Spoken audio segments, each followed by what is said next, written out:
Live mula sa TV5 Media Center Reliance. Kasama ang buong puwersa ng News 5. Ito ang 28th KBP Golden Dove Awards at 13th Makatao Awards Best TV Newscast. Frontline Pilipinas. Gumuhong ginagawang gusali sa Angeles, Pampanga, 4 ang patay. Search and rescue sa 17 pang nawawala, sisilipin natin live. Itinatayong siyang napalapag na hotel, tinipid nga ba kaya gumuho? Nakita na rin pala noon ng mga paglabag at iba pang kapalpakan. Sa pool sa CCTV, sanglaan ng sasakyan na uwi sa kidnapan. Ang biktima, sinubukan pang magbumiglas mula sa mga kidnapper. Ang tricycle driver naman ito, arestado sa umunoy panghahalay at pagbebenta ng maseselang larawan at video ng mga bata.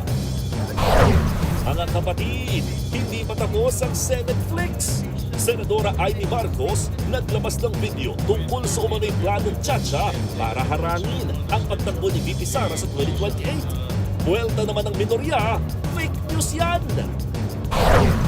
Misis ni Bato nakiusap naman sa hudikatura na huwag hayaang dalhin sa daig ang buganteng senador. Eto na nga, sa gitna ng magandang pagtanggap sa A Secret in Prague, kapatid star Andrea Brillantes, bonggang nakipag-bonding kasama ng fans.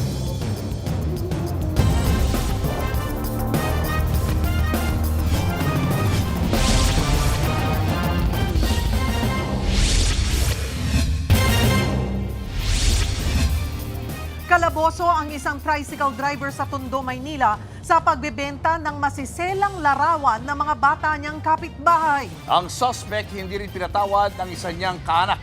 Narito ang Frontline Report. Sa madilim na bahagi ng eskinitang ito sa Tondo, Maynila, naaresto ang 23 anyos na tricycle driver na si alias Berto.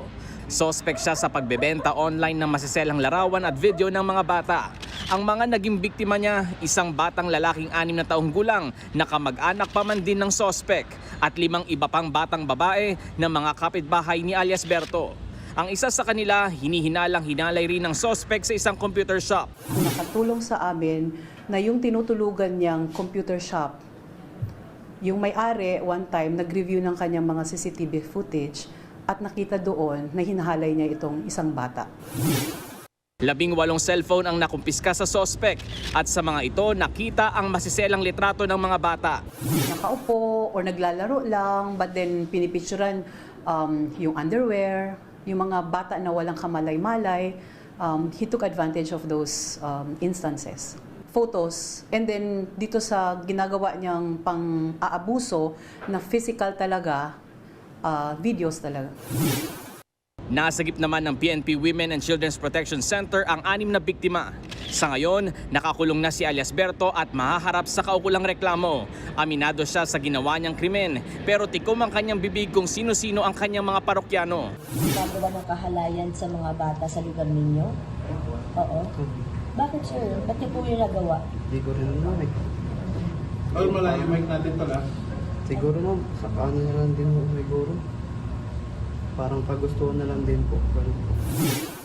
Samantala, hinahanap pa ng mga pulis ang 2 pang batang posibleng biktima ng panghahalay ng suspect. May payo naman ng mga pulis sa mga magulang na mahilig mag-post ng larawan ng kanilang mga anak sa internet. Kung maaari po, iwasan natin yung pagpo-post ng mga pictures ng mga anak natin kasi marami pong masasamang loob na igagrab na lang yung mukha ng anak ninyo and then gagamitin sa mga AI-generated images or mga videos at gagamitan ng kahalayan. Nagbabalita mula sa Frontline, Dave Abuel, News 5. Kaliwat kanang sunog ang sumiklab. Sa Bulacan, may magkakamag-anak na namatay matapos magkasunog ng dahil sa sumabog na airgun. Yan at iba pa sa Frontline Report. Nagkagulo ang mga residente habang nasusunog ang bahay na ito sa barangay Katmon, Santa Maria, Bulacan. Natrap kasi sa loob ang isang pamilya. Nang bahagyang humupa ang apoy ay nailabas ang isang babae. Naisugod pa siya sa ospital pero pumanaw rin siya kahapon. Nasawi rin sa sunog ang mga magulang niyang senior citizen habang sugatan ng kanyang mister. Ayon sa kapitbahay, nagkaroon muna ng malakas na pagsabog sa bahay bago sumiklab ang sunog. Naglalaro po kami sa duyan, tapos pagtayo ko po, bibigla na lang po sumabog. Tapos lumipad na po yung mga yero at bubog. Tapos nung pagtingin ko po doon sa nawala na po yung nila bubong. Then tinamaan po ako dito. Ayon sa kaanak ng mga biktima, gumagawa ng airgun ang nasawing senior citizen bago ang sunog. Pero iniimbestigahan pa kung ano ang mitsa ng apoy. Isang tsinelas na lang ang nagawang isuot ng lalaking ito nang sumiklab ang sunog sa kanilang barangay sa Bagong Baryo, Caloocan bandang alas 3 ng madaling araw. Ang ilang residente, hinila na ang hose ng bombero. Tumagal rin ang isang oras bago naapula ang sunog dahil masikip ang daan papunta sa nasusunog na mga bahay.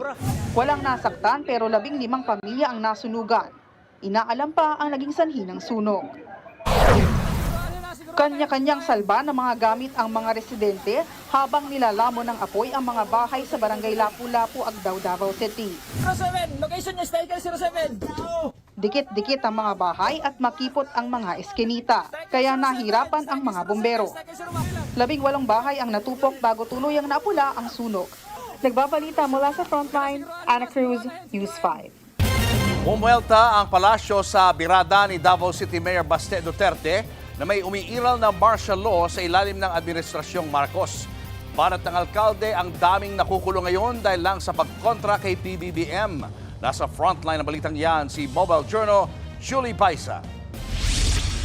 It is martial law without declaring it formally.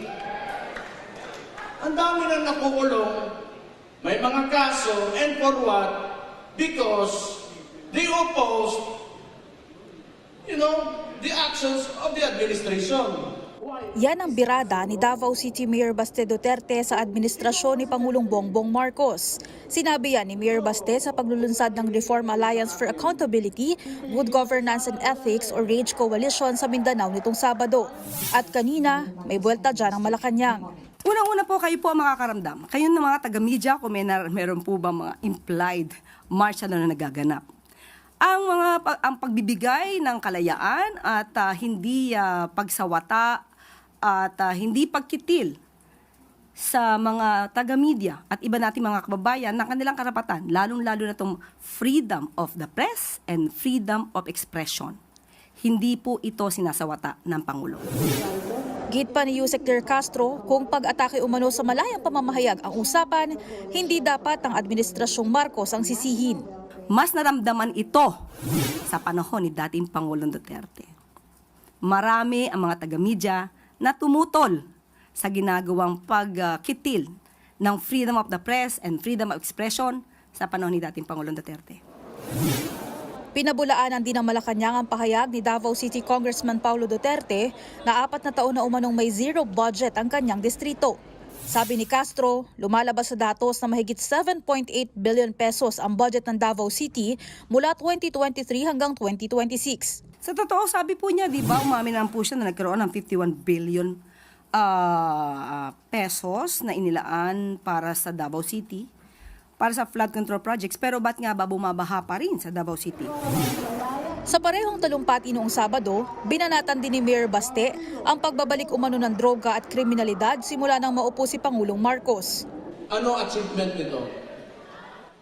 Binalik yung droga, binalik yung kriminalidad, binalik yung korupsyon. At ngayon gusto pa magpakagan ng termino niya. Magaling din. Sagot naman dyan ng Malacanang, bakit po kaya napakadaming droga, illegal drugs na nahuhuli sa Davao City? Hindi po ba sakop niya ito? Kaya nga po, bakit sa Davao City ay may nahuhuli kung naging epektibo po yung sinasabi nilang war on drugs? Sa ngayon po, wala po tayong EJK pero marami pong nasasabat ang ating mga law enforcers para po masawata ang illegal na droga. Nagbabalita mula sa Frontline, Mobile Journal Julie Baiza, News 5. Biyahing Japan bukas si Pangulong Bongbong Marcos para sa 4 na araw na state visit. At live mula sa Tokyo, Japan, nasa frontline ng balitang yan, si Maricel Halili. Maricel, saan si sentro ang state visit ni PBBM dyan bukas? Cheryl, isa nga doon sa mga pinakahalagang paksa na posibleng sumentro yung usapan sa pagitan ng leader ng Pilipinas at ng Japan ayon tungkol sa energy security, lalo na ngayon na hindi pa rin talaga natatapos yung krisis dyan sa Middle East. Yan ang inaasahan natin sa unang state visit ni Pangulong Bongbong Marcos dito sa Japan, pero ito na yung kanyang ika-4 na pagbisita rito bilang Pangulo ng bansa. Ayon sa tagapagsalita ng Department of Foreign Affairs na si Annalyn Ratonel, importante ang biyaheng ito ng Pangulo. Ito na raw ang pagkakataon para makapag-usap sina PBBM at Japanese Prime Minister Sanae Takaichi. Inaasahang tatalakayin nila ang kooperasyon ng Pilipinas at Japan sa larangan ng seguridad, maritime and defense, ekonomiya, energy resilience at decarbonization. Pag-uusapan din umano ng dalawang leader ang mga isyu na makakaapekto hindi lamang sa Japan at Pilipinas kundi maging sa buong ASEAN region. Yan ay lalot ang Pilipinas ang tumatayo ngayon bilang chair ng ASEAN ngayong taon. Nakatakda ring magtungo si Pangulong Marcos sa Imperial Palace kasama si First Lady Liza Marcos para sa isang welcome ceremony at state call sa Emperor at Empress ng Japan. Magkakaroon din ng exchange of decorations o yung seremonya ng pagbibigay ng regalo o medalya sa mga bumibisitang opisyal. Ilang kasunduan din ang inaasahang magiging resulta ng pagbisita ni PBBM dito sa Japan. Pagdating pa lang ni Pangulong Marcos sa Tokyo bukas ng gabi, una sa kanyang agenda ang pagharap sa Filipino community. Nasa 340,000 ang mga Pinoy na nagtatrabaho rito. Kalahati nito ay temporary migrants, kabilang na dyan ang mga teacher, engineers at healthcare workers. Pakinggan natin ang bahagi ng pahayag ng Department of Foreign Affairs. Inaasahang mag-aanunsyo ang dalawang bansa ng mga bagong kasunduan sa defense, trade and investment at human resources. Nakaschedule din ng Pangulo to meet with Japanese business groups and members of the Filipino community in Japan. Ito ang kauna-unahang state visit ni President Marcos Jr. sa Japan. Cheryl, hindi pa malinaw sa ngayon kung sino-sino talaga yung mga government officials na bubuo doon sa Filipino delegation na kasama ni Pangulong Bongbong Marcos sa kanyang biyahe patungo dito sa Japan. Ang malinaw, bukas darating dito si Pangulong Bongbong Marcos at inaasahang babalik siya pauwi dyan sa Maynila sa darating na Biyernes. Cheryl? Maraming salamat, Maricel Halili. Formal nang tinalaga ni Pangulong Bongbong Marcos si dating Senator Francis Tolentino bilang Secretary ng Department of Labor and Employment. Papalitan niya si dating Labor Secretary Benny Laguesma. Sa isang pahayag, sinabi ni Laguesma na nagbitiw siya sa pwesto para tutukan ang kanyang kalusugan. Naglabas din ng pagbati ang official Facebook page ng DOLE sa bagong kalihim. Tiwala si Pangulong Marcos Jr. na mapamumunuan ni incoming Acting Secretary Tolentino ang DOLE dahil sa kanyang kakayahan at malawak na karanasan sa paghawak ng mahalagang tungkulin sa pamahalaan lokal o nasyonal. Nasa 2.4 million pesos na halaga ng marijuana ang nasabat sa Quezon City. Ang mga parukyano, mga kabataan. Nasa frontline ng balitang yan, si Carol De Asa. Ito ay kinakasuhan sa salong pagbibenta at pag-iingat ng ipinagbabawal na gamot.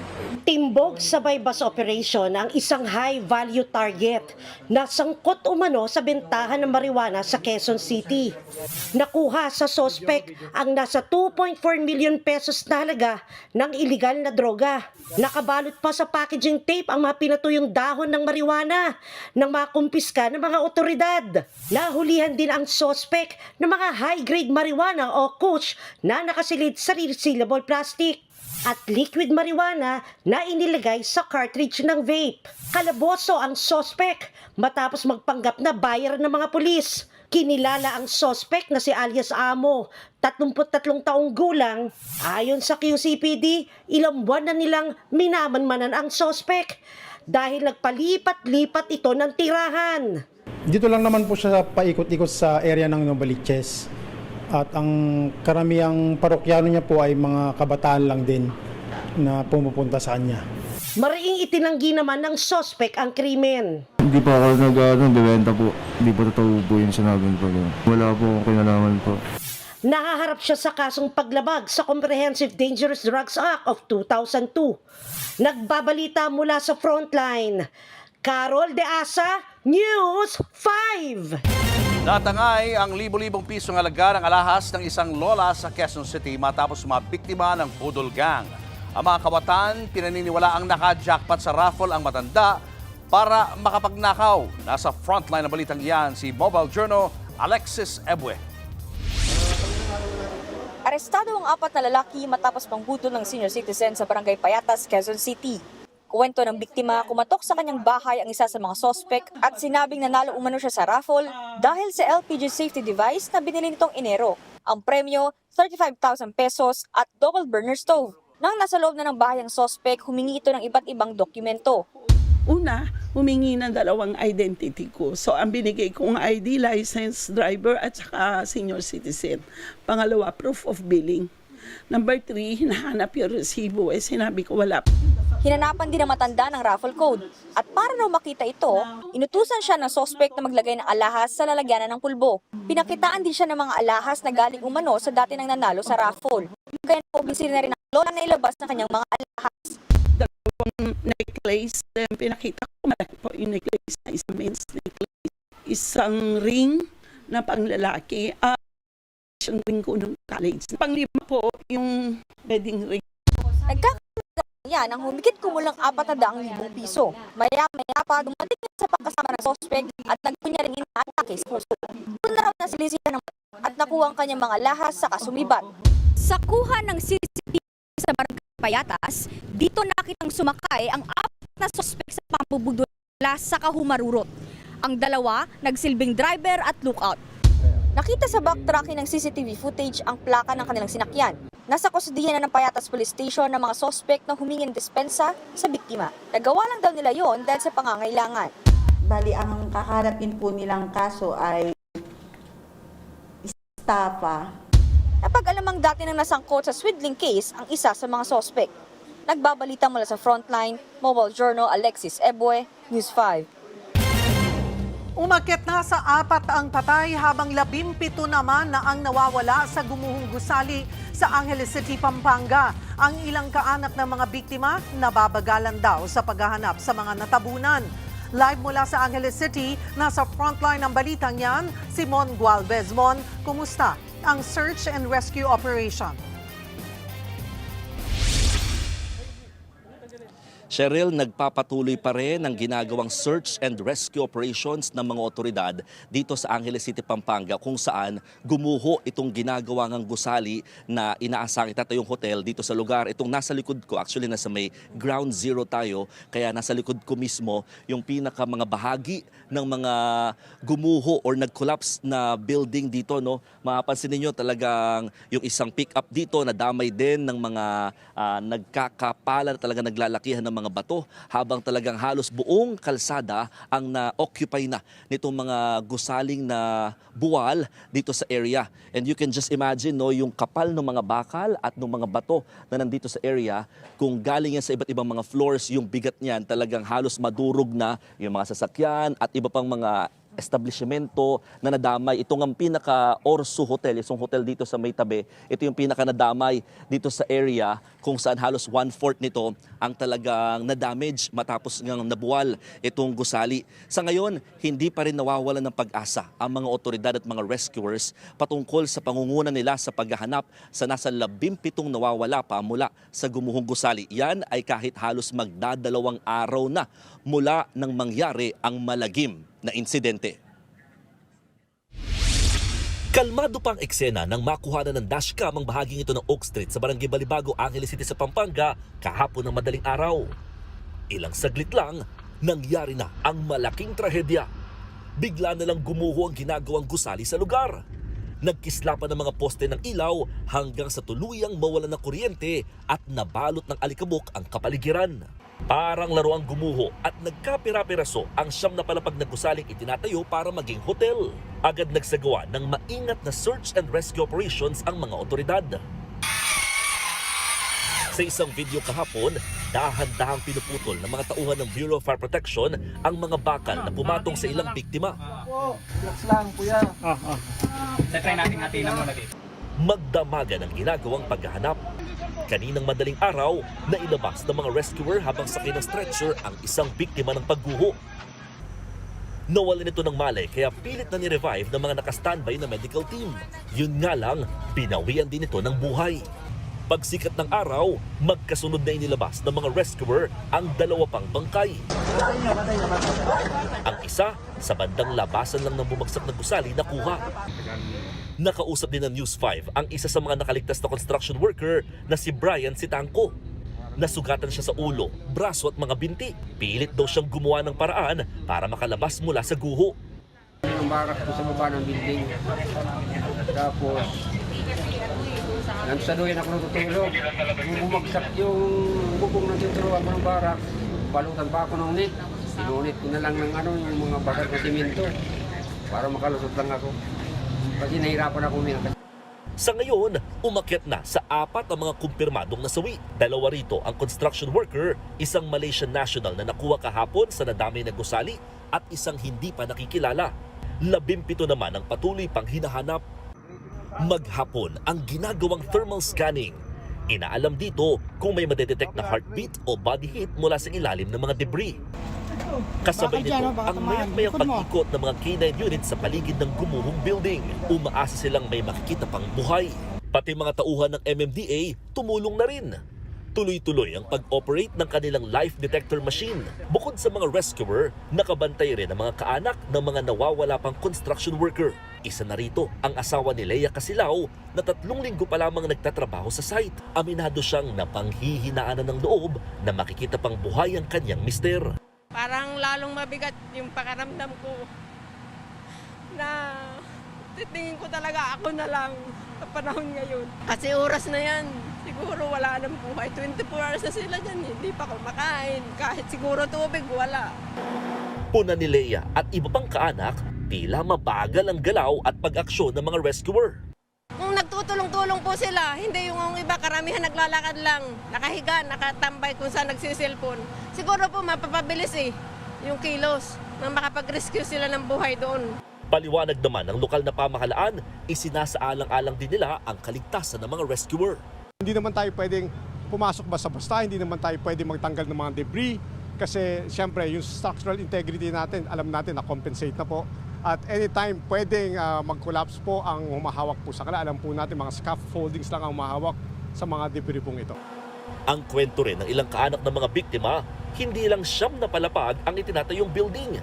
Mayroon pa nga raw roof deck at swimming pool sa pinakataas. Bagay na iniimbestigahan na ng mga otoridad.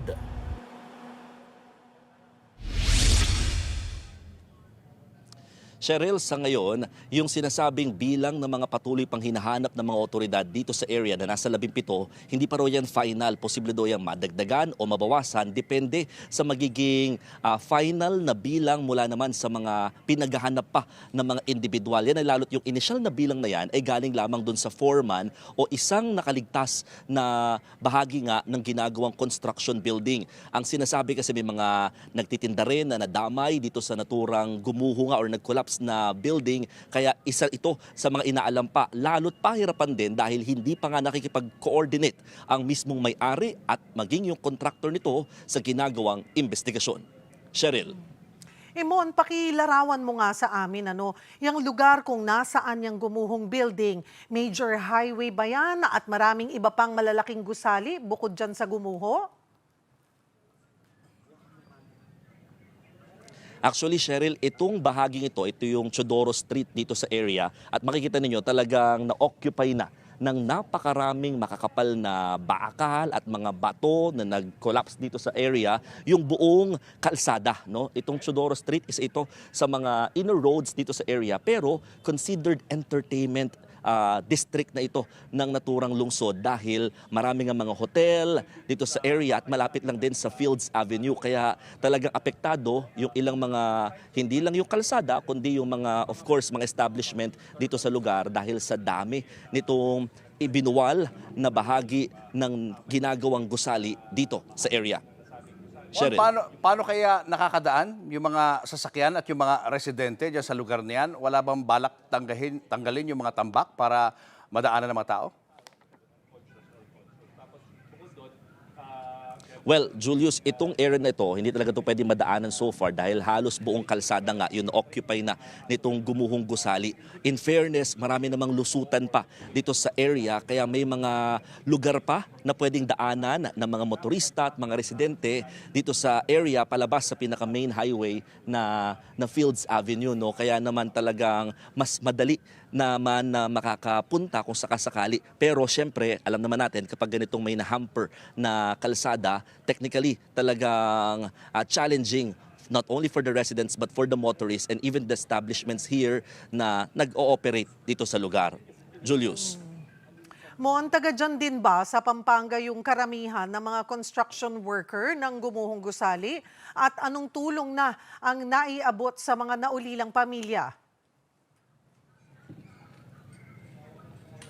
Alam mo, Cheryl, halos hindi talaga taga rito yung mga construction worker na naapektuhan at patuloy na hinahanap nga ng mga otoridad. Ang ilan sa kanila, yung sa mga nakaligtas na binibilang natin, galing sa Camarines Sur, may iba sa Bulacan, may iba naman sa NCR, na agad namang nagsiuwian sa kanilang mga area matapos nga magbigay ng libreng hatid ng DSWD para sa mga apektadong mga individual. Nagbigay din kaagad ng pinansyal na tulong ang national government para nga sa mga apektado construction worker na nakaligtas nga mula sa insidente, ganun din sa kanilang mga kaanak na patuloy namang naghahanap pa sa kanilang mga mahal sa buhay.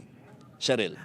Mon, balikan ko lamang itong may-ari at saka yung contractor nitong building na ito. Sabi mo, ni walang paramdam man lamang. Ano ang sabi dyan ng mayor ng Angeles City na si Mayor Lazatin? Oo, sabi ni Mayor Lazatin, Cheryl, wala pa rin daw paramdam itong mismong may-ari. Although, meron naman daw mga feelers, technically mga kaibigan nung may-ari na nagpunta na sa kanila, technically yung previous owner nung lupa ang talagang nakipag-coordinate sa LGU. Pero yung mismong may-ari, nasa Japan daw, according to the Mayor of Angeles City, Pampanga, at nakikipag-ugnayan pa sila, nananawagan sila na makipag-ugnayan rather sa kanila para nga at least after ng search and rescue operations makapag-focus din pagdating sa investigation. Lalo't yun nga, hindi lamang yung structural integrity ang pinag-uusapan kundi yung mga nagawa na palapag dito sa naturang building dahil initially 9-story lang dapat pero lumalabas sa ilang mga information na lampas sa 9 na palapag ang nagawa na at ginagawa pa. Cheryl. Maraming salamat, Mon Gualvez. Ibinunyag naman ng Department of Labor and Employment na taong 2025 pa lamang may mga nakita ng paglabag sa gumuhong itinayong gusali sa Pampanga. At live pa rin sa Angeles, Pampanga, nasa frontline na balitang yan si Gary De Leon. Gary, ano-ano raw ang mga naging paglabag sa naturang construction site? Ano mo, Julius, paglabag sa occupational safety standard at pagtitipid sa construction materials ang ilan sa nakikitang violation ng gumuhong gusali dito sa Angeles City sa Pampanga. Eksklusibong ipinakita sa News 5 ng mga tao ng Dole Region 3 ang mga litratong ito nakuha noong September 2025. Nagsagawa sila noon ng surprise inspection sa tinatayong 9 na palapag na hotel dito sa Balibago, Angeles City, Pampanga. Noon pa lang, napansin na raw nilang maraming construction worker ang nagtatrabaho ng walang safety gear. Wala ring nakapaskil na may pinatutupad na occupational safety standards ang construction site. Bukod dyan, wala ring safety net sa itinatayong gusali kaya delikado sa mga dumaraan. Pati sa mga kable ng kuryente, walang insulating line hose para hindi makuryente ang mga construction worker. Sa plain view nakita ng aming mga labor inspectors na yung work na ginagawa doon at yung working condition medyo hindi safe for the workers. Madami kaming nakita on plain view. Hindi kami pinapasok. We were denied access. Agad kinurdunan at nagpatubad noon ng work stoppage ang DOLE. Natuklasan rin ng DOLE na ang may-ari ng tinatayong hotel ang direktang nangangasiwa ng construction ng gusali, kaya naisang tabi ang kahalagahan ng pagkakaroon ng safety engineer. Matapos maipasara, tumupad naman daw sa requirement ang may-ari ng tinatayong hotel. Nagbayad din ito ng 100,000 pesos na penalty at binayaran ang lahat na naapektuhan ng work stoppage ng DOLE, kaya muling natuloy ang construction ng gusali noong October 2025. Ayon sa isang structural engineer, nagsisimula ang problema sa pagtatayo ng gusali kapag nalagay sa alanganin ang kaligtasan ng mga construction worker. Huwag niyo pong titipirin yung safety nila. Kasi at the end of the day, hindi po matatapos ang project kung wala sila. Madidelay po yung project. Bukod dito, marami pa raw bagay na dapat alamin sa investigasyon kung bakit ito gumuho. Kabilang na dito ang tamang disenyo para matiyak ang tibay ng gusali. Let's say 10 stories. First step, sir, dapat kumuha po kayo ng mga professionals talaga. Architect, structural, or civil engineer for the structural plan para lahat po sa design pa lang, masasabi po natin safe na yung building. Kasi kami pong mga professional, mayroon po kami pong sinusunod ng mga codes. So this codes ensures na hindi po magsa-sudden collapse. It should be properly designed. Hindi na mo porket malaki yung poste, matibay na siya. Meron naman po sobrang dami ng bakal. Kapag may C-code po, meron siyang limitation sa bakal.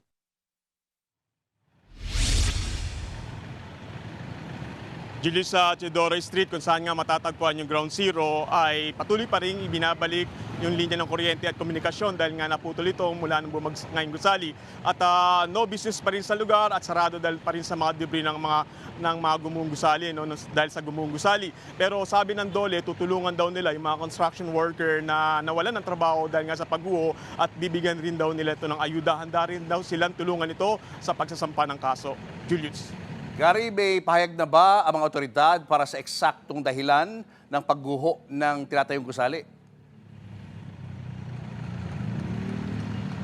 Sa ngayon, Julius, kasi yung pinaka-blueprint niya ay hinahanap nga ng mga eksperto para makita kung bakit nga gumuho. No? Kasi maaari daw sa design ito nagkamali. No? Dahil sa matagal na rin ito, noong 2024 nagsisimula na sila, hanggang nasita nga ng 2025 ay hindi pa natatapos, ay hindi pa rin ipinipresenta ng may-ari yung pinaka-blueprint niya na na-approve naman ng LGU. Ito raw yung paraan, sabi ng mga eksperto, para makita nila kung saan nga nagkamali, kung ito ba ay sa klase ng lupa, ito ba ay sa klase ng poste, ay hindi pa rin daw nila malalaman. Hindi raw ito makikita visually kung ito nga ay dahil lamang sa mga bakal na inilagay o dahil lamang sa masamang panahon. Julius.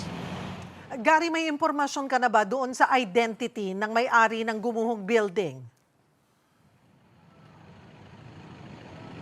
Oo, Cheryl, ang sinasabi kasi, marami tayong tinanong at tinanong din natin DOLE, isang alias Lim lang yung sinabi niya. Hindi pa alam yung nationality nito, kung Pilipino ba to, Korean o isang Japanese. Kasi marami nagsasabi sa mga rescuer na dumating nga ito sa lugar at pinagalitan pa sila, sinasabi nila Japanese. Pero nung tanong-tanong tayo sa lugar, dahil Korean area ito, sinasabi naman Korean. At yung naman mismong DOLE ay hindi naman kasi nagpresenta mismo yung may-ari nung sinita na nila ito. No? Representative lang yung pumunta, kaya hindi na rin nila ma-distinguish sino ba talaga yung tunay na may-ari, pero pinangalanan lang nilang alias Lim. Cheryl. O dahil nga may mga nasaktan at may mga namatay na, no? May sinabi na ba ang DOLE kung ano ang posibleng parusa laban sa may-ari nitong building? Sa ngayon, ang pangako ng DOLE, magbibigay sila ng tulong, ayuda para sa mga construction worker na nawalan ng trabaho at nasaktan. Tutulungan din nila magsampa ng kaso kung sakasakaling kinakailangan magsampa ng mga construction worker na ito. At higit sa lahat, ay tutulungan din nila itong mga pamilya ng construction worker na patuloy na naghahanap pa rin hanggang sa ngayon doon sa mga debris kung paano nila, yung pang-araw-araw nila ay paano nila may dadaos. Julius. Maraming salamat, Gary De Leon. Showbiz, eto na nga! Mga kapatid, eto na nga ang mga umaarangkadang showbiz balita ngayong Lunes. As a stage mama, full support si Aiko Melendez, hindi lang para sa anak niyang si Martina Chicane, kundi sa buong Block 1 ng Star Works.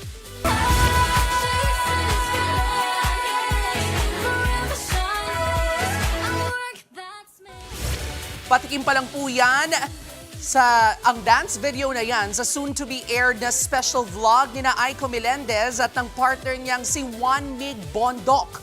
Mapapanood sa vlog ang new breed of stars ng kapatid network na sina Martina Gicane, Adam Buck, Nico Matugas, Keisha Serna, and Chan Martin. Gearing up naman ang Starworks para sa mga bagong proyekto ng Block 1 artists. Naku, abangan po natin yan. Eto pa nga, kahit pa mabilisan, hindi pinalampas ng frontman ng The Script na si Danny O'Donoghue na makita ang Pinoy fans. Para po kasi kay Danny, always feels like coming home ang pagbisita dito sa Pilipinas. Nasa frontline ng balitang yan, si MJ Marford. I've got time while she got freedom. I was gonna harmonize. Pambungad na linyahan pala. Ang sakit-sakit na! Ganyan ang tama ng lyrics ng isa sa mga most beloved heartbreak anthems ng Pinoy. Ang break-even ng The Script. At in between sold-out concerts sa kanyang world tour, sumaglit for just 48 hours in Manila ang frontman na si Danny O'Donoghue para i-promote ang kanyang Man in the Arena concert dito sa Pilipinas. It's a whirlwind trip. You know, it's crazy. We arrived yesterday. I slept all night, and then we got up this morning. I was warming up, because I've just been performing the whole time. Schedule crazy just to say hi to your Filipinos. Yeah, that's right. Yeah. We just but you guys mean a lot to us. Gaya nga ng kanilang hit song na The Man Who Can't Be Moved. Abay, hindi rin nga na-move sa Filipino music charts ang kantang yan since its release in 2008. Minsan nga daw, mas memorize pa ng Pinoy crowd ang lyrics kesa kay Danny. That's what I was saying. I was on stage here and I got a bit confused because I was jet lagged. And you look anybody in the audience and you see like, oh, yeah, okay, because that's where the lyric is. But yeah, you guys are amazing. You know, it's like you're at a karaoke. Sadyang malapit sa puso ng banda ang Pinoy fans. Lalo na nang pumanaw ang kanilang band co-founder at guitarist na si Mark Sheehan noong 2023. Naalala ni Danny kung paano nakidalamhati ang mga Pinoy. It's a beautiful thing to be able to openly grieve and famously grieve as well, you know that there's people who are there for you around the world, you know, because we don't just have friends and family back home.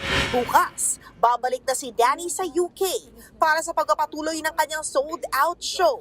At next year, sa March 18, babalik uli siya dito sa Manila para sa The Man in the Arena tour na gaganapin sa Mall of Asia Arena.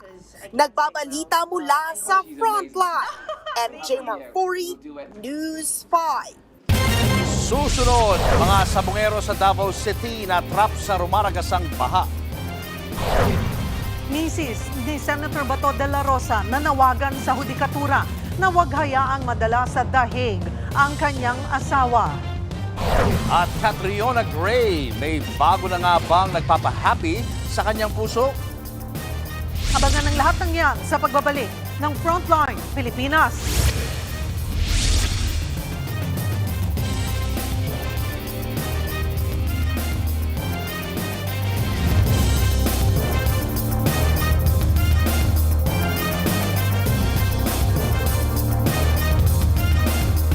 Mga kapatid, Julius Babaw po, nasa Middle East o saan mang dako ka ng mundo, manatiling may alam at may pakialam sa mga mainit na balita dito sa ating bansa. Simulan po natin ang bawat araw sa tuloy-tuloy na balitaan sa Frontline. Mag-follow at mag-subscribe sa social media pages ng News 5.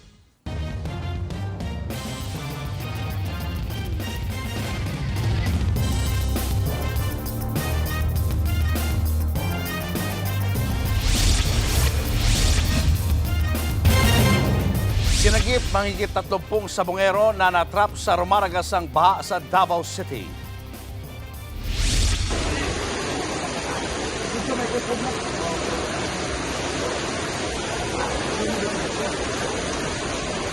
Gumamit na ng lubid ang mga rescuer para maitawid ang mga sabungero. Ayon sa mga otoridad, pista sa barangay kaya magtatayo sana ng sabungan. Kaya lang biglang lumakas ang ulan at tumaas din ang tubig sa ilog. Wala naman nasaktan sa insidente. Patuloy na bumababa ang level ng tubig sa Angat Dam sa gitna ng matinding init ng panahon. Ayon sa Pag-asa Hydrometeorological Division, kaninang alas 8 ng umaga ay nasa 175.24 meters ang level ng tubig, higit na mababa sa normal na level na 210 meters. Nagbabala ang Pag-asa na posible pang mabawasan ang level ng tubig at umabot sa critical level na 160 meters dahil sa init ng panahon at madalang na pag-ulan. Titindi pa raw yan kapag naramdaman na ang epekto ng El Nino. Bali po sa impacts natin, meteorologically, mararamdaman natin siya later part of the year, ng mga third and fourth quarter hanggang simula ng 2027.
Papaulan sa ilang bahagi ng Mindanao, ang malaking bahagi po nating bansa ay patuloy na makakaranas ng mainit at maalinsahang panahon at mapanganib na level ng heat index. Katunayan, pinakamataas po muli yan bukas sa may areas ng Pangasinan.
Naglalaro na para sa TNT Tropang 5G si former San Miguel Beerman import Chris McCullough. Spotted si Chris nang manood kahapon ang laban ng TNT at Meralco Bolts. Papalitan ni Chris ang na-injure na import ng 5G o ng Tropang 5G na si Bol Bol. Kwento ni Chris, naging daan para sa kanyang PBA comeback si dating TNT import Ronde Hollis Jefferson. Si RHJ ang go-to import ng Tropang 5G pero kasalukuyan siyang nagpapagaling sa Achilles injury. Una dapat kukunin ng TNT ang naturalized player na si Malik Diouf pero nagkaproblema siya sa documents. Pinanalo naman ni RR Pogoy ang TNT Tropang 5G sa Game 3 ng semi-series kontra sa Meralco Bolts. Napasok ni Pugoy ang 3 para makalamang sa huling 8 segundo ng laro. Sinubukan pa ng Bolts na bumawi pero sablay ang 2 layup attempts nila. Final score 77-75. Lamang na sa serye ang TNT 2-1. Naungusan na rin ng Barangay Ginebra San Miguel ang Rain or Shine Elastic Painters sa semifinals. Kasunod yan ng kanilang panalo sa Game 3, 103-98.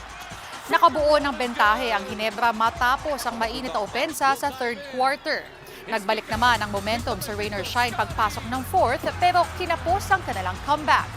Hawak na ngayon ng Ginebra ang 2-1 series lead. Showbiz, eto na nga! Mga kapatid, eto na nga. I am happy. Yan po ang sagot ni Miss Universe 2018 Catriona Gray nang tanungin tungkol sa estado ng kanyang love life. Sa isang nga pong recent event, marami ang nakapansin sa kakaibang glow ng beauty queen. Blooming at mukhang mas happy ngayon si Queen Kat. Nalilink si Kat at ang modelong si Douglas Charles matapos lumabas online ang mga litrato nila na magkasama. Pero bukod sa pagkumpirmang masaya siya, wala na pong ibang detalye na ibinigay si Kat tungkol sa kanyang love life. Susunod, Mrs. ni Senator Bato. May panawagan, huwag daw hayaan ng mga korte dito sa Pilipinas na dalhin ang mister sa The Hague. Rider patay matapos mabundol ng SUV sa Makati. At kampanya ni Alex Ayala sa French Open magsisimula na. Yan at iba pa sa pagbabalik ng Frontline Pilipinas.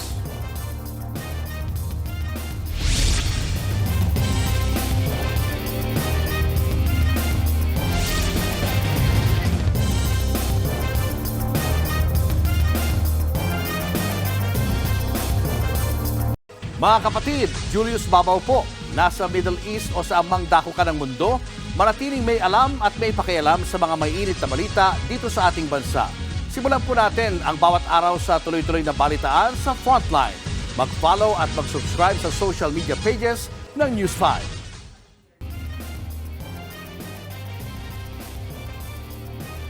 Higit 2,000 pamilya ang nawala ng tirahan sa malaking sunog na sumiklab sa Parola Compound sa Tondo, Maynila. Nagsisiksikan ngayon ang mga nasunugan sa Delpan Evacuation Center. Live mula sa Tondo, Maynila, nasa frontline ng balitang yan, si Mobile Journal Francis Rivera. Francis, kumusta ang sitwasyon ng biktima ng sunog dyan sa Parola?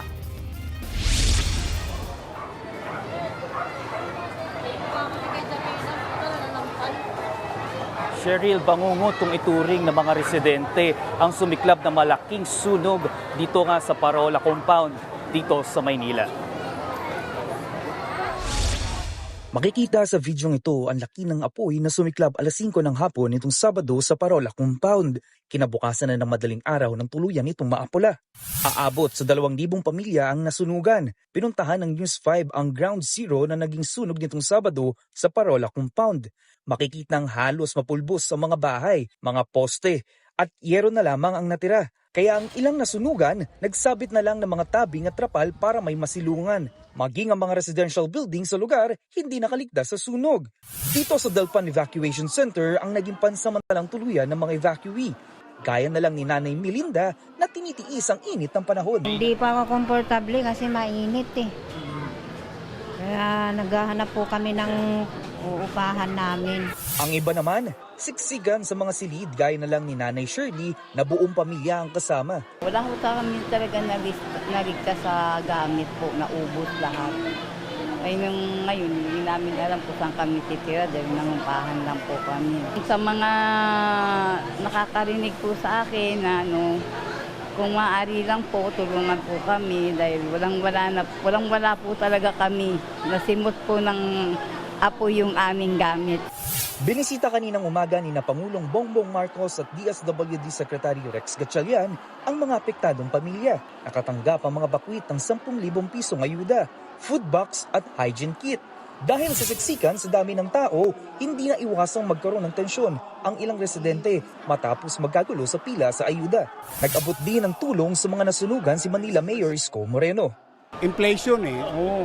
Wala na mabibili yung mga ganong pera ngayon, lalo na aberya, ganyan, gamit construction, mahalang yero, mahalang 2x2, pako, semento, hollow block, graba, buhangin, bakal, because we want them to rebuild as soon as possible. And I think raising it to 15,000 is the most practical way na matanggap ng taong bayan.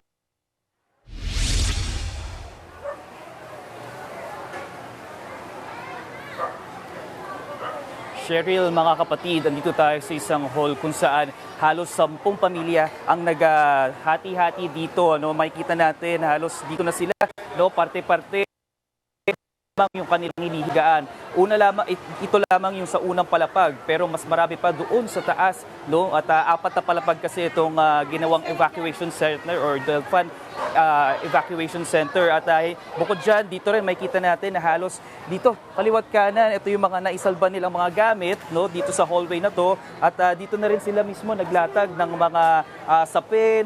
Ang sapin lang nila, halos itong trapal at itong mga karton, para lang talaga makaiwas or magkaroon lang ng kahit papaano, hindi malamigan ang kanilang katawan. Ayan, nandito yung mga gamit nila at kung yung nakikita ninyo yung mga box, yun yung mga pinamahagi kaninang umaga at ng LGU ng Manila at ng DSWD. At dito naman sa aking kaliwa ay makikita natin na dito yung parang nagiging paliguan nila kung saan nga. Dito na rin sila naghuhugas, dito na rin sila nagsisipilyo at dito na rin sila halos naliligo yung ibang mga kapatid natin. At yung natanungan natin, parang wala daw tubig sa taas, kaya dito sila nagsisiksikan at medyo may kahinaan naman yung labas ng tubig sa gripo na ito. At ganun din, patuloy yung pamamahagi ng ayuda at actually dinner na ngayon, kaya naman meron ng mga volunteer dito mula sa MSWD kung saan mamahagi sila ng pagkain sa ating mga apektadong mga kapatid. Ayan, katulad niyan, so ang ulam for tonight is nilagang manok at kanin na pinapamahagi individual, hindi sa isang pamilya lamang. So, ayan, mahaba pa rin yung pila hanggang ngayon dito sa mga kumukuha ng pagkain. At Cheryl, kung doon naman sa sanhi or naging cause ng sunog, under investigation. Ayon din kay Yorme, under investigation pa rin kung ano ba talaga yung pinagmula ng sunog or naging sanhi na to. Cheryl? Francis, linawin lamang natin, yung 15,000 na sinasabi ni Yorme ay kada pamilya para makapag-rebuild sila ng kanilang tahanan, or mayroon din bang inaalok na ibang mapaglilipatan itong mga nasunugan?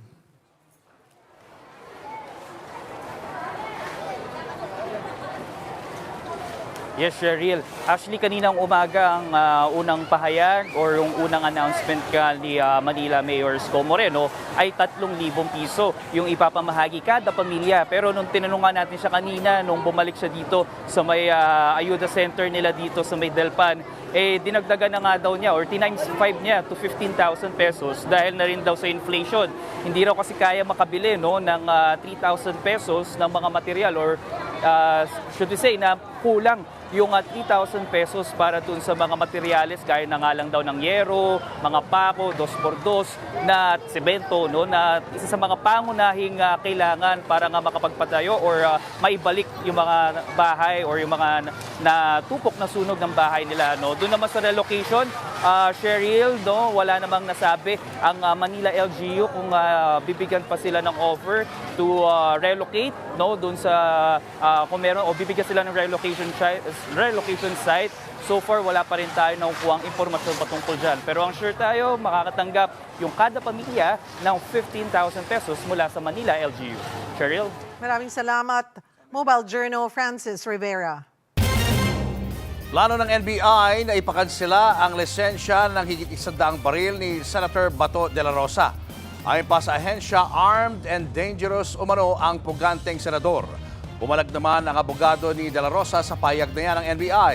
Nasa frontline ng balitang yan si Mobile Journal Alexis Ebue. Armed and dangerous. Ganyan inilarawan ni NBI Director Melvin Matibag si Senador Ronald Bato de la Rosa Patuloy pa rin pinaghahanap ngayon ng senador na may warrant of arrest mula sa International Criminal Court o ICC. Ayon sa NBI, merong 180 na lisensyadong baril ang senador at lahat ay nakarehistro sa kanyang address sa Davao. Iba't ibang klase ng firearms ang nakitinamatibag sa listahan. Mayroon daw rifle, shotgun at iba pang matataas na kalibre ng baril. Plano ng NBI na ipakansela na raw ang mga lisensya ng mga baril ni Senador Bato. Parang lisensya rin po yan, that is a privilege granted to an individual.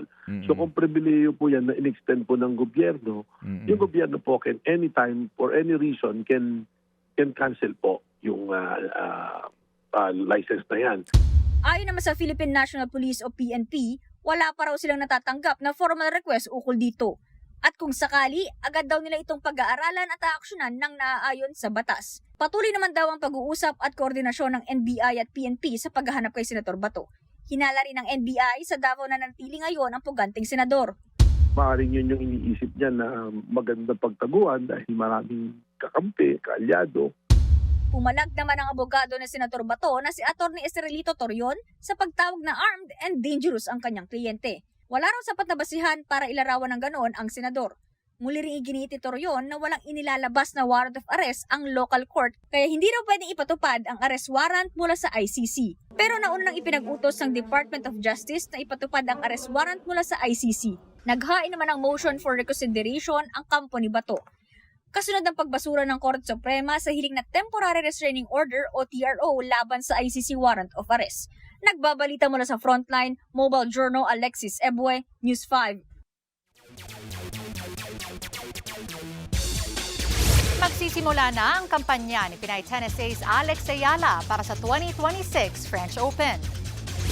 Makakaharap ni Alex bukas ang kanyang two-time doubles partner na si American tennis player Iva Jovic. Para yan sa round 1 ng singles. Sa round 1 naman ng doubles, magiging kakampi ni Alex si Canadian player Victoria Mboko. Makakalaban nila si Leila Fernandez at Diana Schneider ng Canada at Russia. Ang French Open ay isa sa 4 na torneo na parte ng Grand Slam na itinuturing na pinaka-prestihiyosong mga liga sa mundo ng tennis. Sa NBA naman, ipinanalo ng San Antonio Spurs ang Game 4 ng Western Conference Finals kontra Oklahoma City Thunder. Sa final score na 103-82, pinangunahan ni Victor Wembanyama ang panalo with 33 points at 8 rebounds. Dikit na sa 2-2 ang kanilang series record kontra sa defending champs. Sa Eastern Conference Finals naman, wagi ang New York Knicks sa Game 3, 121-108. Leading player si Jalen Brunson na may 33 points. Sa record na 3-0, isang panalo na lang ang kanilang kailangan para umabante sa NBA Finals. Susunod, rider patay matapos mabundol ng SUV sa Makati. Ilang kongresista duda sa motibo ng umuugong na charter change. At original dubber ni Son Goku sa hit anime na Dragon Ball, eksklusibong nakamarayam ng News 5. Tutok lang mga kapatid, magbabalik pa ang Frontline Pilipinas.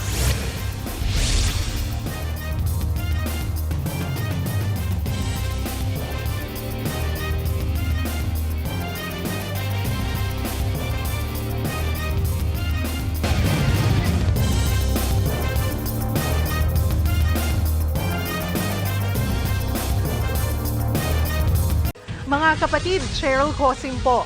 Nasa Estados Unidos, Canada o saan mang dako ka ng mundo, manatiling may alam at may pakialam sa mga mainit na balita dito sa ating bansa. Simulan natin ang bawat araw sa tuloy-tuloy na balitaan sa Frontline. Mag-follow at mag-subscribe sa social media pages ng News 5.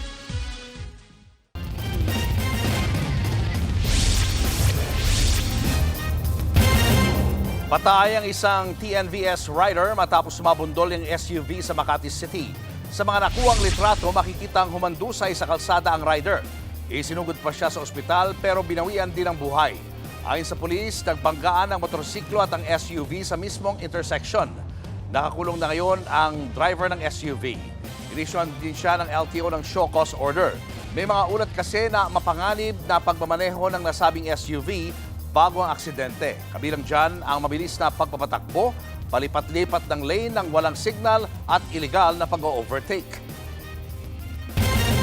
Ibinunyag ni Senator Amy Marcos ang umano'y planong charter change o chacha ng ilang senador. Layon daw nitong harangin ang pagtakbong Pangulo o ang pagtakbo sa pagkapangulo ni VP Sara Duterte sa 2028. Magbabalita si Mayan Los Baños. Impeachment, no elections, term extension. Ito ang inaatupag ng ilang mambabatas na nagiging mambubutas ng sikmura ng taong bayan. Inuuna ito kesa gutom, trabaho, kalusugan, kabuhayan. Gusto nilang pahabain ang paghihirap ng Pilipino, gusto ata nilang gumapang ang bayan sa dusa.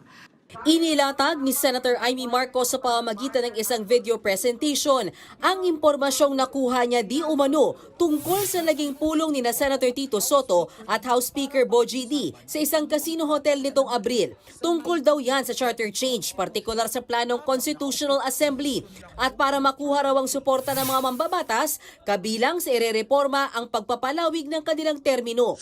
Ang eleksyon sa bawat senador ay magiging by region. Nagdiskusyon sila kung 2 o 3 senador per region. Kinompute nila kung mayroong 18 regions, nasa 36 o 54 ang magiging senador. Lumutang. Kaya raw matatapang ang mga mambabatas sa impeachment dahil wala naman anyang magaganap na eleksyon sa 2028. Para hindi makaporma si Inday Sara sa 2028, gawing 50 years old ang edad ng pwedeng tumakbo. Nagpanukala rin si Soto na pwedeng gawing 35 years old para kay Vico Soto. Dahil ipagmamayabang niyang kayang talunin ito si Inday Sara. Base rin daw sa impormasyon ni Senator Amy, kasama sa naturang meeting ang ilang kongresista, governor, retired military officers at 5 mula sa private at business sectors. Hamon pa ni Senator Amy sa mga kapwa senador, Kung nagsisinungaling ang mga nagsumbong sa akin, kung sasabihin kasinungalingan ang sinabi ko ngayon at ang pinalabas, hinihikayat ko ang mga senador ngayon sa ating bulwagan. Ipangako natin sa taong bayan na may eleksyon sa 2028 mula sa presidential hanggang sa lokal. pero agad yang pinalaga ng mga taga-minorya. Hiniling pa ni Senator Mig Zubiri na tanggalin sa opisyal na record ng Senado ang presentation ni Senator Amy dahil propaganda lamang daw ang laman nito. Gate ni Zubiri, siya mismo tutol sa chacha. Ang dapat daw na inaatupag nila ngayon, ibalik ang integridad ng Senado mula sa masamang imahe na naidulot ng gulo noong May 13. Ano ba yan? Bulaga 11? At grade 13? That should not be shown here. Because what will stop us now, Madam President, for that lady senator, that we come up also with a propaganda video here, papalabas din namin, yung mga sala nila. Oo, kung ano-ano, hindi naman kami ganyan. No? To gain traction, to gain views and publicity, will destroy our fellow colleagues here. Walang ganyanan. Ako, hindi ako nagagalit. Kilala niyo ako. Ako pinaka-amiable dito. Mahal ko kayo lahat. Pero hindi tama yung pangyayaring iyon. Hindi ba? Kung galit po kayo, magsalita po siya dyan, mag-aalis siya sa gobyerno niya. Mag-aalis siya sa kapatid niya. Murahin niya kapatid niya. Pero wag naman niya idamay yung mga tao na walang kinalaman dyan. Na-offend naman si Senator Tito Soto sa binanggit sa video. Pinanindigan niyang hindi sila nag-usap ni Speaker D tungkol sa chacha. Because Bogie D is my golf mate. Ang mga golfing friends namin, every now and then, nagkaka-dinner kami. Ang talagang topic namin was the new TW777 of Honma Meres. It's a new set of clubs. I really take offense. I take exception to what was presented. I vehemently deny. I have never been in favor of chacha. Charter change? Never. Nakiisa rin ng ilang miyembro ng minorya sa mosyon ni Zubiri. Anila, puro fake news ang video presentation ni Senator Amy. Na hanggang dito sa floor ay magbabatuhan tayo ng putik. Sana wag natin gamitin yung plenary para sa mga conspiracy theories natin. Sana maging totoo lang tayo. We must not tolerate presentation of unparliamentary acts, yung ating institusyon, Madam Chair, isisirain doon po sa video presentation. Si Senator Ping Lacson iginiit na walang kinalaman sa impeachment o tsa-tsa ang isinusulong nilang muling pagpapalit ng liderato sa Senado. Samantala, bigo pa rin ang minority bloc ng Senado na palitan si Senate President Alan Peter Cayetano. Ang kanilang minamanok na maging leader ng Senado, si Senator Win Gatchalian. Suportado raw yan ang tinawag nilang SB 11 o Solid Block 11. Nagpapasalamat naman si Senator Gatchalian sa tiwala sa kanya ng mga kapwa-minorya.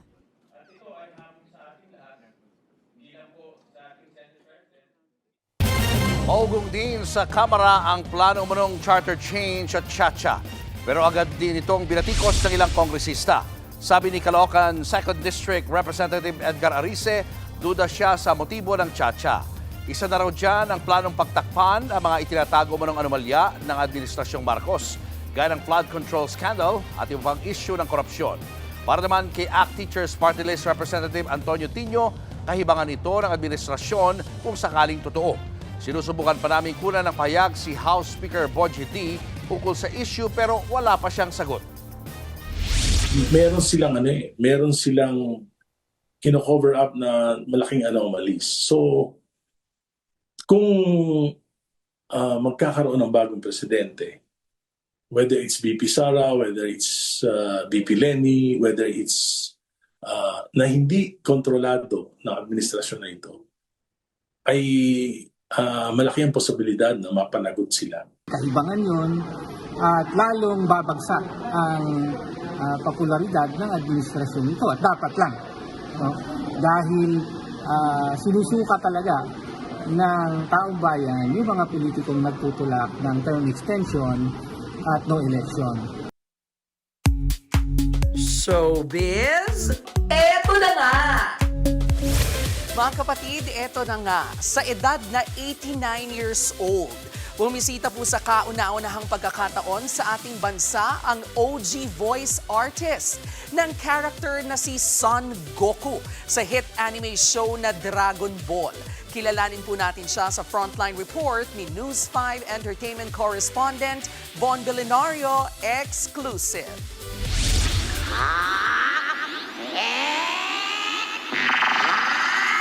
Aakalain mo bang ang nagboses sa iconic na karakter ni Son Goku ng Dragon Ball ay isa pa lang babae? Siya ang 89-year-old na si Masako Nozawa. Sa exclusive Kwentuhan with News 5, ibinahagi ni Masako na masayang-masaya siya sa kanyang pagbisita at unang fan meet dito sa Pilipinas. Nakita ko sa Pilipinas na napakagandang country, bayan. Maraming mga puno, na maraming yung kalikasan, pati yung mga daan, is simple ang pamumuhay. So, nagpapasalamat ako na nakarating ako dito at inimbitahan ako. Nakasama rin niya si Masked Rider black actor Tetsuo Kurata. Ayon kay Masako, thankful siya na maging bahagi ng pop culture at maging boses ni Goku. Masaya ako na naging ako si Goku. Pero hindi ko ina-expect na o hindi ko naman inaasahan na magiging nauuna na sikat na wala sa akin yun. Para sa akin ako at ako. Ang importante sa akin, napapasaya ko yung mga bata. Nagbabalita mula sa Frontline, Von Belenario, News 5. Susunod, White House, binulabog ng pamamaril, gunman, kumpirmadong napatay sa putukan. Sa pool sa CCTV, 2 lalaki sa Cebu City dinukot. Pero hinala ng mga pulis, palabas lang daw ito. At ano nga ba ang hiwagang bumabalot kay best friend Eman? Ang grand reveal, abangan. Tutok lang mga kapatid, magbabalik pa ang Frontline Pilipinas.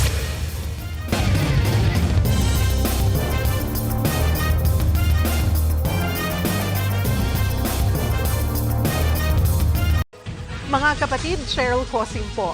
Nasa Estados Unidos, Canada o saan man dako ka ng mundo, manatiling may alam at may pakialam sa mga maiinit na balita dito sa ating bansa. Simulan natin ang bawat araw sa tuloy-tuloy na balitaan sa Frontline. Mag-follow at mag-subscribe sa social media pages ng News 5.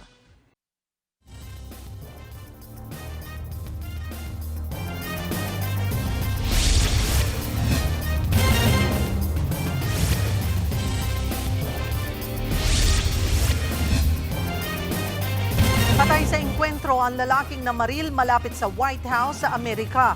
Ang suspect dati na raw umaaligid doon at posibleng may obsession na wasakin ang White House. Narito ang Frontline Report.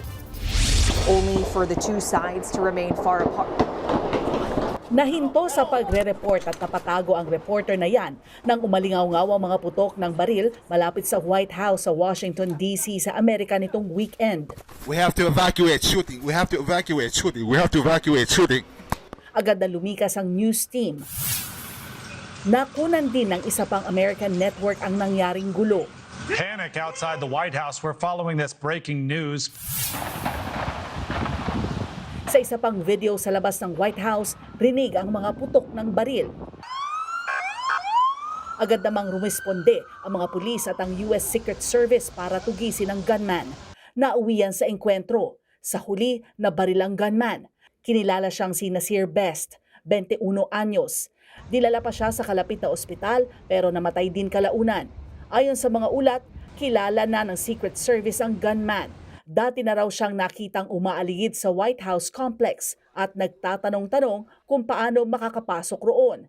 Tinukoy siya ng mga otoridad bilang emotionally disturbed person at dati nang may stay-away order. Base sa report, lumitaw ang gunman sa security checkpoint sa 17th Street sa Pennsylvania Avenue at nagsimulang magpaputok ng baril. Ilang metro lang ang layo niyan mula sa White House. Isang sibilyan ang nasugatan dahil sa engkwentro. Pero hindi pa malinaw kung ang gunman o ang mga pulis ang nakatama sa kanya.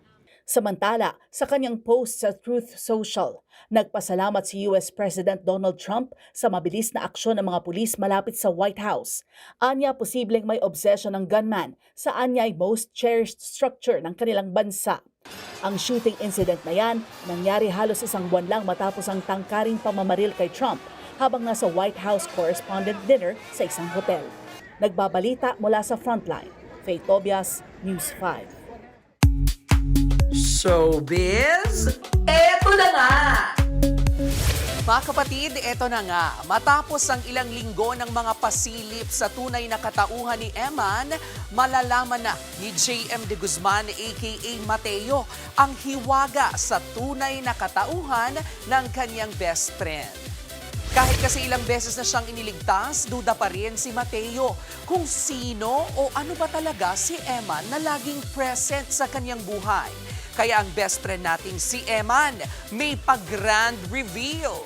Abangan po natin mamaya sa My Best Friend Eman, 8:45 p.m. Susunod, dalawang lalaki sa Cebu City dinukot umano ng mga pekeng kidnapper. At a Secret in Prague star na si Andrea Brillantes may bogang pabonding mula sa kanyang fans. Yan at iba pa sa pagbabalik ng Frontline Pilipinas.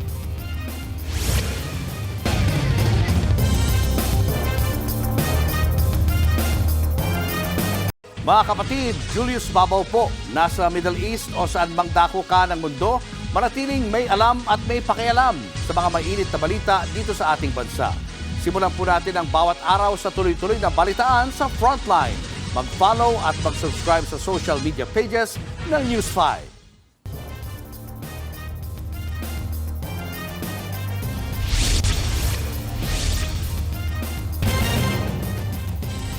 Sa pool sa CCTV ang pangingidnap sa dalawang lalaki sa Cebu City. Pero hinala ng mga pulis, pakulo lang ang mga eksena. Ang isa raw kasi sa mga dinukot, may halos 2 milyong piso pang hindi matubos na mga sasakyan. Nasa frontline ng balita si John Aroa ng News 5 Visayas. Sa kuhang ito ng CCTV, makikitang nag-uusap ang dalawang lalaking yan sa isang parking lot sa Balilan, Cebu City. Maya-maya ang coaching nakaparada sa di kalayuan, umandar at tumigil sa harap ng dalawa. Bumaba ang mga sakay nito at patakbong sinugod ang mga lalaki. Dumating din ang isang puting van. Lumabas ang mga sakay nito at sapilitang ipinasok sa sasakyan ang isa sa mga lalaki. Habang ang kasama niya na kinilalang si alias Glenn, tinangkapang magpumiglas. Sinubukan niyang kumapit sa pinto ng van pero pinagsusuntok siya hanggang sa tuluyan na nakaalis ang sasakyan. Ang lalaking nanuntok sumakay naman sa SUV ng mga biktima. Ayon sa mga pulis, noong May 11 pa nangyari ang insidente. Ligtas na ngayon si alias Glenn. Nakita siya 3 oras matapos ang insidente sa isang highway sa Naga City. Binblindfold siya. Wala na siyang alam kung nasaan siya. Ibinaba na lang siya sa isang area tapos doon sa loob ng van siya pinagbubugbog. Pagdating niya rito, may mga sugat at pasana siya sa mata. Ang biktima, kinuha ang mga gamit niya. Mga cellphone, relo, passport at iba pang mga ID. Base sa investigasyon ng Mabulo Police, 3 buwan bago ang insidente, nagsangla kay Glenn ang lalaking nakasombrero ng 2 sasakyan na nagkakahalaga ng 1.8 million pesos. Kabilang na dyan ang puting SUV na nasapol sa CCTV. Nang magkasingilan na, wala raw maibigay ang lalaki. Dito na nangako ang nagsangla na mag-aabot muna siya ng 150,000 pesos sa interes kapalit ng puting SUV. Hanggang sa nagkasundo ang dalawa na magkita sa parking lot kung saan nangyari ang pangingidnap. Pero kaning sasakyan, ang usapan doon ng biktima at ng lalaki, kukunin muna ng lalaki ang 2 sasakyan na sinangla niya sa biktima para maghanap siya ng ibang financer. Sinabi pa ng lalaki na maghintay lang daw saglit ang biktima dahil magbabank transfer pa raw ng pera ang asawa ng lalaki. Pero imbis na pera ang dumating, 2 sasakyan ang dumating na siya namang ginamit sa pag-abduct sa kanilang dalawa. Dahil dyan, itinuturing ngayong person of interest ang lalaking nakasombrero na siyang may utang sa biktimang si Glenn. Posible raw nakasabwat niya ang mga lalaki sa video para pagbukaing hinold up siya. Hinihintay talaga namin na mag-report siya dito sa istasyon. Pero hanggang ngayon, ilang araw at ilang linggo na ang lumipas, hindi pa rin siya bumabalik.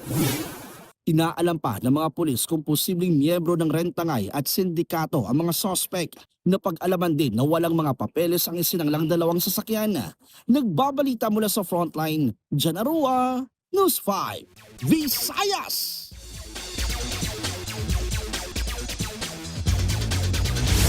Opisyal nang nagbukas ang ika-66 na palarong pambansa sa Agusan del Sur.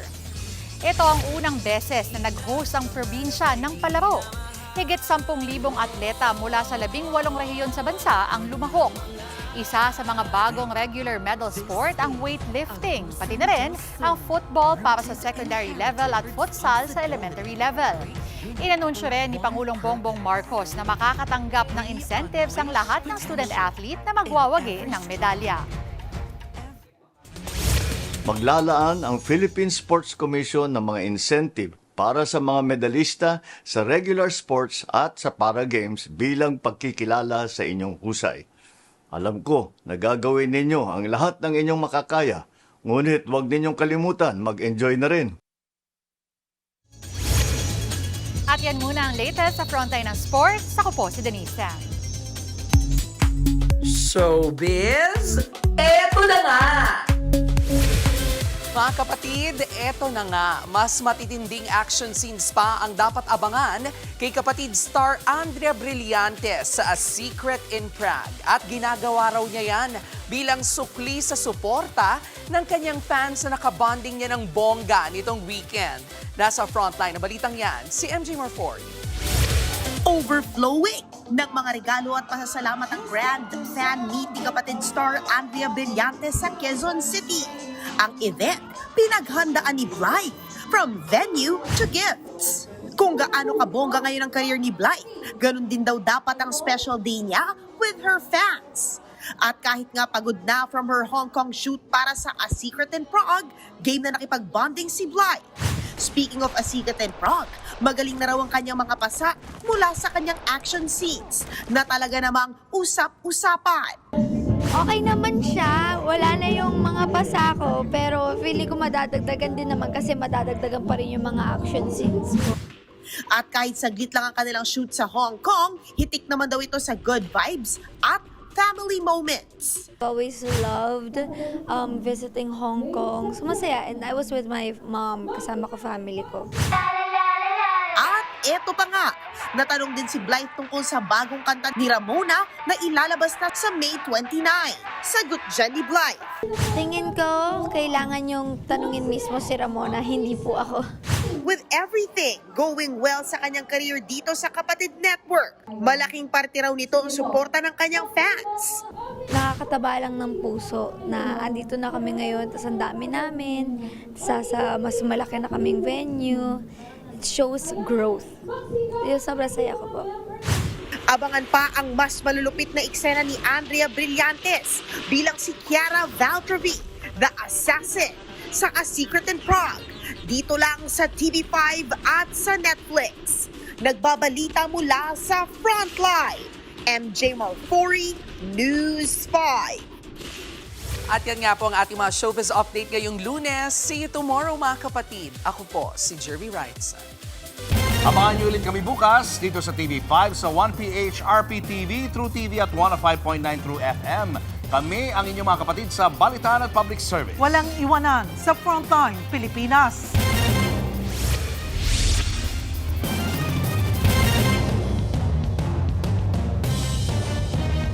Mga kapatid, Cheryl Cosim po. Nasa Estados Unidos, Canada o saan mang dako ka ng mundo, manatiling may alam at may pakialam sa mga mainit na balita dito sa ating bansa. Simulan natin ang bawat araw sa tuloy-tuloy na balitaan sa Frontline. Mag-follow at mag-subscribe sa social media pages ng News 5.